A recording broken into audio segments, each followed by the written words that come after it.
Shalom, shalom. This your brother Kwam Wa'ala coming at you with another lesson. Before I get into this lesson, I want to give all praise, honor, and glory unto Yahweh, Bahashem, Yahweh Shai, Bahashem, Rahahak Wadash. Also, I want to give double honors to my elder apostles and elder bishops of Great Millstone who teach this truth and who will. Kazak Shalom to the hopeful elect. Right here, this is a video from World Star. I'm probably going to let like three minutes play. I might let it all the way play out, but there's a title. You can look it up and watch it. You know, if I don't let it all play out, but this is judgment for the act of adultery, man. All right, this man received, judgment, which, really the true judgment is he should have got death, but the Lord showed a little mercy on him, man. But I'm gonna let this play. I'm gonna grab some scriptures. You gotta put my leg back up. I got you.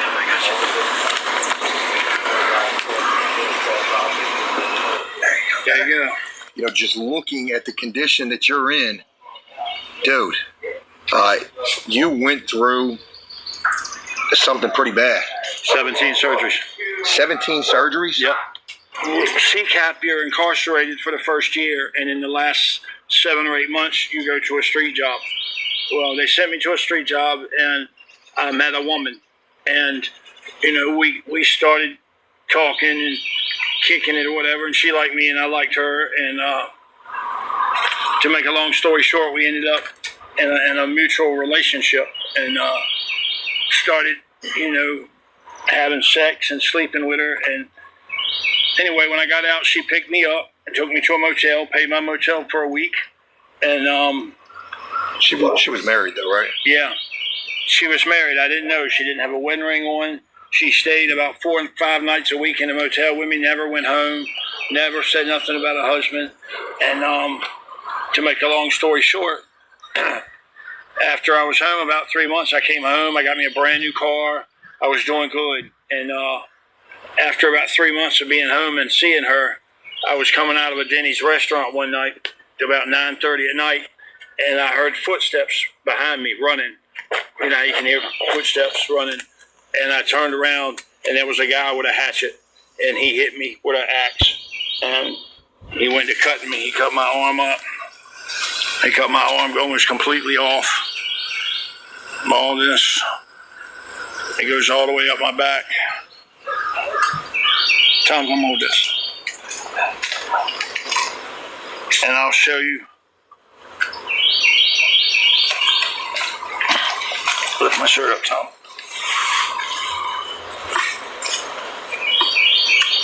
You see the scar goes all the way down my back where they cut me.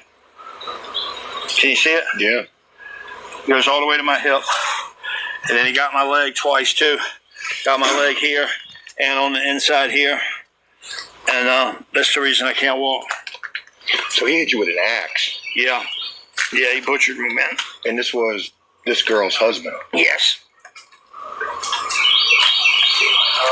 Yep, it was her husband.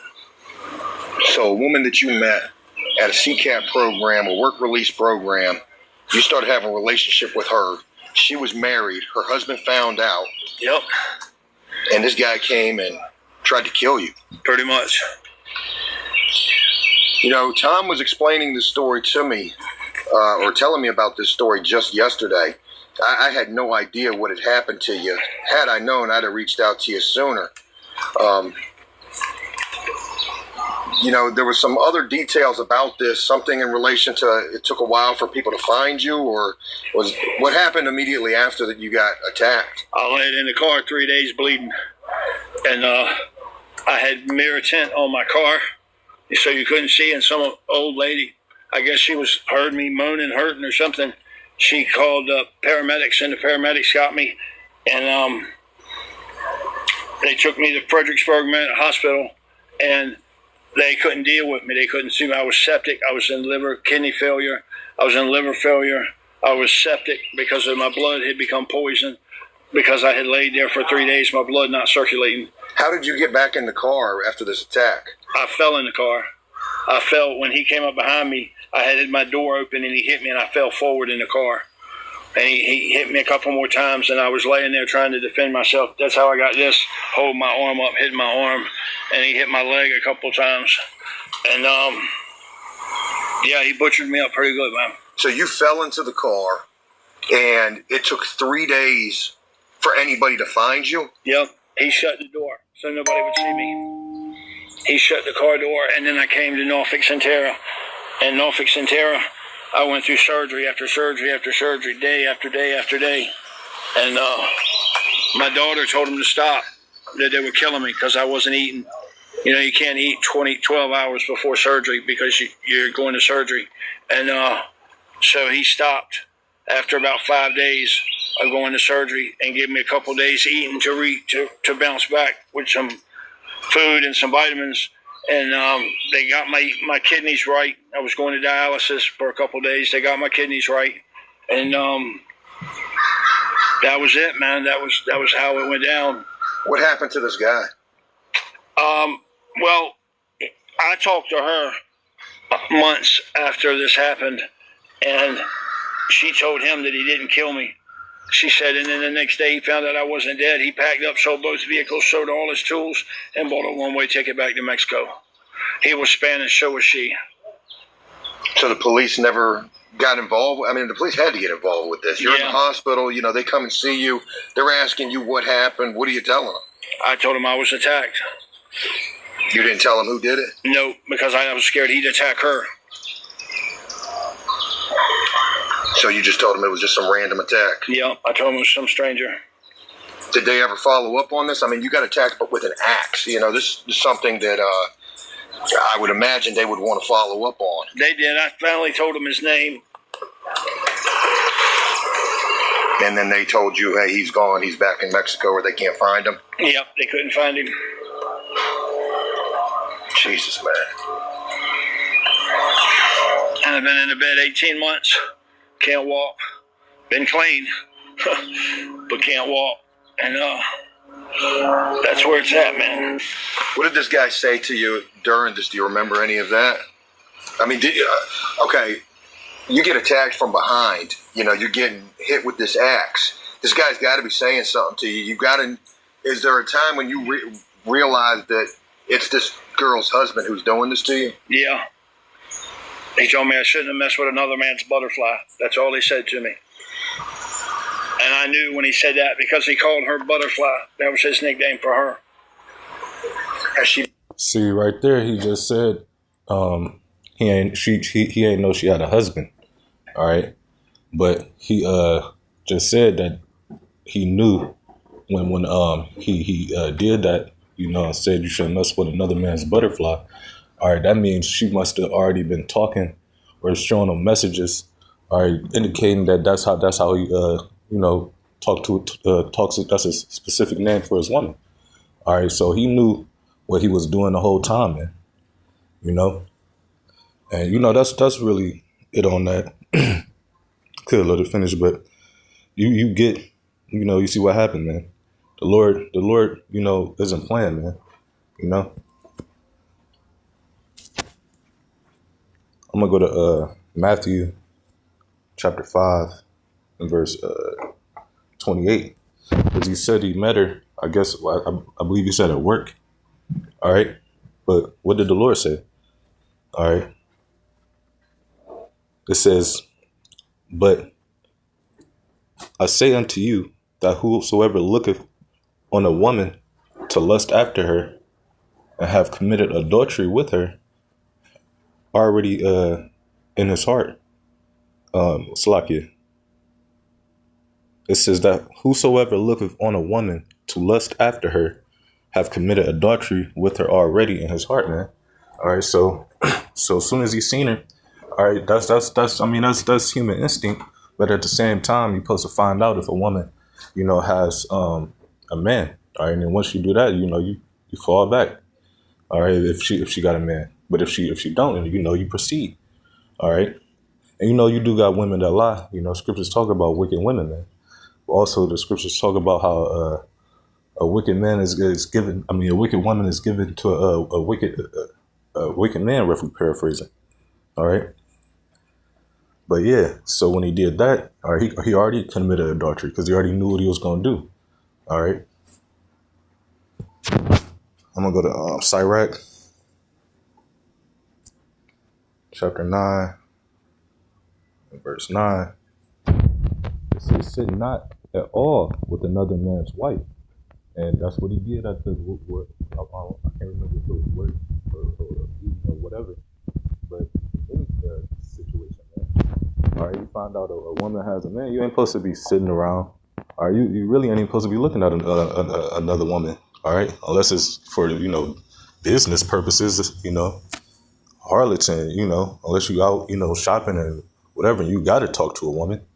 All right, so they're the employees or whatever. All right, but it says, nor sit down with her in thine arms. Going out chilling. You ain't supposed to go do that. Oh, that's my best friend. No, it says, and spend not thy money with her at thy wine. And that's what people do, man. They go out to clubs and people buy women drinks, and these women be married. They go to the bars just saying they depressed, but really they looking to do what that woman did, man. All right. And these things happens all the time, man. Women do it in hospitals. All right, they cheat, they commit adultery. All right, army, they be gone. All right, whenever you away from your husband, are you gonna end up doing something, man? But it says, least thine heart incline unto her. Now you really falling in love with her. All right, it says, and so through thy desire thou fall into destruction. And that's what that man did. All right. He knew that that woman had a husband, but he just wanted her, man.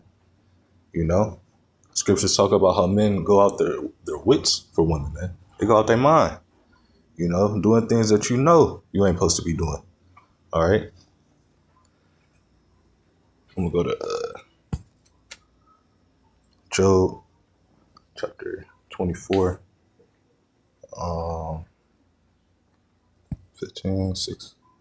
15. It says, the eye also of the adulterer waiteth for twilight, saying, no eye shall see me, and disguiseth his face. All right, they sneaking and meeting up. All right, starting off.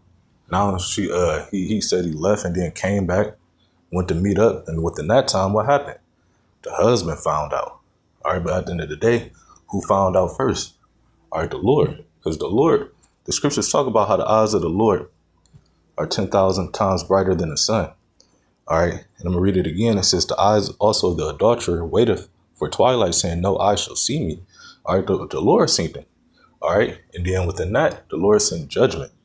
All right. The Lord put the spirit on that man to start checking up on this woman, noticing that she gone 4 days out the week, creating arguments just to leave, saying, oh, I'm going to my mama house, going to my sister house.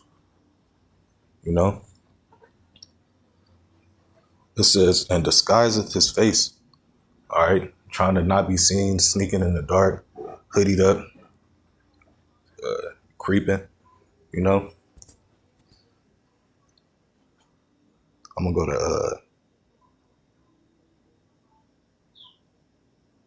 let me see. I'm going to go to Sirach 23 and 19.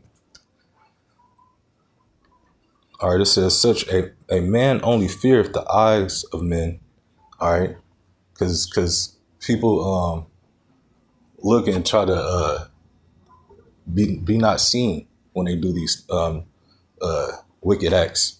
All right, it says, and knoweth not that the eyes of the Lord are 10,000 times brighter than the sun. And that's what I quoted, man. All right, the angels. All right, see everything, man. And they go back and report it to the Lord. Then the Lord tells them the judgment, that the angel sends the judgment, man. All right. Scriptures talk about how the Lord got spirits created for vengeance, man. All right. You transgress the law and the Lord judged him. It says, beholding all the ways of men and considering the most secret parts. All right. You think you not being seen? No, man. The Lord see everything you do, man. So it'd be wise to be as righteous as you can, man.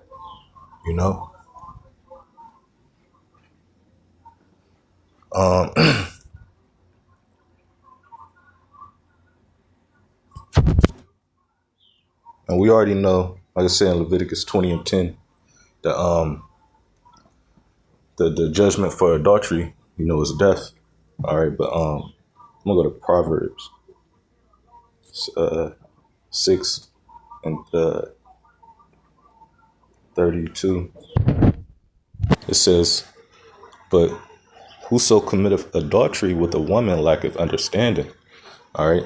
If you did something like that, man, you was either truly ignorant to not knowing that, you'll get judged for that. But back then, this is written, men knew this. All right. So if you commit adultery, you lack of understanding, man. You lack of wisdom. All right. Because scriptures say wisdom should meet you in every thought. So you're supposed to know not to do that. But we know we're in this flesh and temptation, a man can fall to it. But even if you do fall to it, you're supposed to, repent and not do that no more. You learn. All right. That it could be an experience. But you see this man judgment, that was his experience. And now you got to learn. You learn from stuff like this video,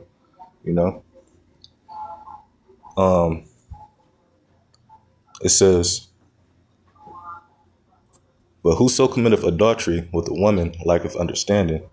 He that doeth it destroyeth his own soul." And that man could have died. All right, he said he was sitting in the car for 3 days. All right, limbs chopped up. All right, he up here saying he was moaning. The old lady had to help him, man. Call the police. All right, and he said he was in the hospital, going through surgeries after surgeries after surgery. Man, now he's completely lamed, man. All right, for that act. Verse 33, a wound and dishonor shall he get, and that's what he got, man. He got chopped up. All right. It says, "And his reproach shall not be wiped away." Now look at him. All right. And if you keep going on, if I would let the video play a little more, he said he still speaks to this woman. Man, I would have never talked to that woman. Especially after some shit like that. That's like, hey, man. Verse 34, it says, "For jealousy is the rage of a man." All right.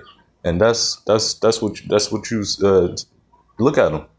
All right. That man waited with an axe, he said. All right. As soon as he seen them, he said, "You shouldn't have never messed with another man's butterfly, man." He took that axe and got going to town on him. All right. It says, "For jealousy is the rage of a man, therefore he will not spare in the day of vengeance." All right. He ain't spare at all, man. He knew what he was going to do. All right. And rightfully so. This man, that's what I'm saying. Like, man, you got to stop being simps, man. The year of the simps is over with, man. But it says, because a simp is just, some people would have just, all right, well, stop talking to him and trying to just threaten him. And then next thing you know, shit, she might stop talking to him. But then now she going somewhere else doing the same thing. It's men that sit there and be with women like that for years, man. But he did what he did and got little. He went to Mexico, man. And they said they never found him. So ultimately, that was judgment from the Lord, man. But verse 35, it says, "He will not regard any ransom, neither will he rest content, though thou givest many gifts." It was nothing that man could have said or did for him to not do what he was going to do to him, man. He couldn't have offered him no money at that time. He couldn't have nothing, man. All right. But amen. Lord willing, this lesson was edifying to the Lord's elect. Until next time, shalom.